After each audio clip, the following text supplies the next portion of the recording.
Рабочая группа образована при президенте республики в целях подготовки предложений по определению приоритетных направлений экономической политики и принятию мер по обеспечению устойчивого экономического развития, а также создания благоприятных условий для сохранения инвестиций. Вам известно, что на протяжении последних лет, а если быть еще более точным, после военного периода времени, несколько раз были попытки, либо создавались такого рода рабочие группы, комиссии. К сожалению, результат деятельности нам с вами известен. Я бы хотел отметить, что это ни в коем случае не упрек в адрес тех людей, которые занимались этой работой. Более того, скажу, это люди опытные, профессиональные и с полной ответственностью относились к тем задачам, которые ставились перед ними. Но есть объективные причины, из-за которых сегодня наша экономика не может себе позволить более или менее эффективно развиваться. Я бы хотел отметить следующее. На протяжении нескольких лет мы также разрабатывали серьезные концептуальные документы. Сегодня передо мной некоторые из них находятся, к сожалению, они всего лишь остались на бумаге. Стандартные подходы, которые применялись ранее, идти по такому пути, еще раз предлагать такого рода подходы не имеет смысла. Участники рабочей группы имели возможность предложить свое видение развития экономики страны. Вопросы экономической политики, ее важность всегда должны находиться в поле зрения руководства государства, отмечалось на встрече. Для этого необходимо создание условий, то, без чего не может существовать экономическая система, как единое, согласованное, взаимосвязанное целое. То, для чего не хватает ресурсов, видения, единой точки зрения и согласованных действий частного бизнеса с государством. Приоритеты известны, и поэтому, я думаю, вот с учетом того материала, который есть, и определить первоочередные задачи, взять на себя ответственность, или эта ответственность будет делегирована, и начать строить предложения. Допустим, какой нормативный документ надо подготовить. У нас есть законодательные акты, которые приняты, но инструмент его реализации отсутствует. Например, я хочу сказать, закон об инвестициях, где прописано государственно-частное партнерство. А закона о государственном частном партнерстве у нас нет. Сегодня, ввиду того, что сложно привлекать инвестиции, это был бы хороший, наверное, инструмент для того, чтобы мог быть использован, допустим, тем же президентом, премьер-министром, главами администрации, для того, чтобы создавать такие механизмы взаимодействия с инвесторами. Банковский сектор раньше всех реагирует на все, что происходит в экономике. Если начинаются проблемы, то это в первую очередь ощущают на себе банки. Как известно, в 2011 году в республике вступил в силу закон о национальной платежной системе с использованием электронных средств платежа, ставший основой для создания национальной платежной системы. Объем операций по банковским картам, произведенным через АПРА в 2020 году, вырос на 11% и составил 15 миллиардов 700 миллионов рублей. В структуре совершенных операций на долю карт АПРА приходится больше 50%, а на карты внешних платежных систем больше 40%. В Банке Абхазии денег ровно столько, сколько осталось на счетах Минфина. Но учитывая, что возможности Минфина не ограничены, остатки, как правило, маленькие. Поэтому и ресурсный потенциал банка очень маленький.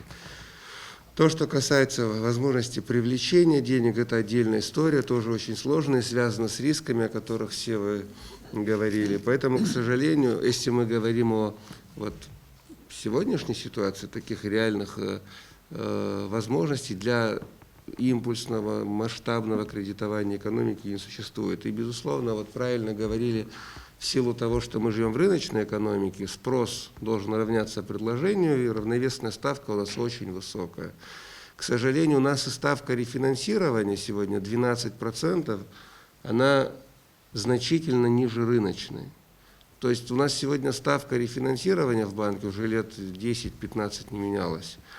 Но это та ставка, по которой коммерческие банки не могут взять кредит в национальном банке, потому что денег нет. То есть если сделать ее равновесной, то, наверное, она будет минимум 24-30%. И, безусловно, такая ставка не ориентирована на производство. Основные задачи государства – обеспечение более высоких темпов экономического роста и решение социальных проблем, реализуемых за счет расширения источников финансирования. Говоря об инфраструктуре, особо надо делать упор на градостроительное планирование. Ведь именно развитие инфраструктуры дает мощный толчок привлечению инвестиционных и человеческих ресурсов в экономику страны, отмечалось на встрече. Потому что надо знать, если инвестор приходит, ему говорим, вот эту точку надо застраивать, чем ее застраивать. Не просто хаотично, как мы сегодня, не хочу города называть, в которых сегодня строится так, там захотел, там пробил и построил. Теперь я все время говорю еще об одном вопросе. У нас есть проблема для привлечения инвестиций, это занято. Очень большая проблема. Если мы ее не будем решать, мы не сможем привлекать инвесторов. Нам надо создать институты и инструменты, по которому деньги, то есть кровь экономики, пойдут в Абхазию.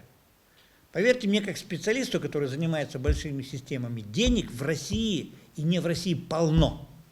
И достаточное количество инвесторов, которые будут вкладывать эти деньги. И в Абхазию, и не в Абхазию. Я своих студентов всегда учу простой вещи, аспирантов. Я говорю, вот когда вы делаем какой-то проект, забудьте про деньги, считайте, что они в тумбочке у вас лежат. Если вы создадите правильный проект, если вы создадите условия, если вы этот проект упакуете, вы обязательно найдете инвестиции. Обязательно. И ресурсы можно в республику привлечь. И в конце концов, неважно, какие отрасли, они известны. У вас это туризм, это сельское хозяйство, это переработка пищевой промышленности, это рыбные и рыбопродукты, и морепродукты. Ну, давайте не фантазировать там. Ну, конечно, можно искать нефть и добывать, если повезет, там, второй Кувейт откроем, или там восстановить шахты по добыче угля. Но это не будет магистральным путем, вот мое глубокое убеждение. У нас есть то, что лежит на поверхности. Один из основных ресурсов развития любой страны и функционирования экономики, в том числе и нашего государства, являются знания. Сегодня государство условно делится на экономики знаний и экономики информации. И, как показывает мировой опыт, инвестиции в производство идут в те регионы, где имеется квалифицированная рабочая сила и высокий образовательный капитал. Возникла идея, он ищет что? Он ищет базис для его реализации, то есть какой-то объект недвижимости, потому что у нас так или иначе все вот эти вот довольно традиционные сферы, туризм, сельское хозяйство, торговля, производство, они требуют какого-то базиса, они требуют недвижимости. И второе, чего они требуют, денег. И перед этим фактор, насколько это рискованно вообще делать, насколько права будут защищены. Первое, на это смотрит инвестор, на опыт предыдущих своих коллег, да, которые уже что-то вкладывали. Он смотрит на опыт, как у них это получилось, были ли они защищены. И второе, уже после того, как он принимает решение, он смотрит, где взять объект недвижимости, где взять землю, может быть, какой-то другой объект капитального строительства, который нужно восстанавливать, и где взять деньги.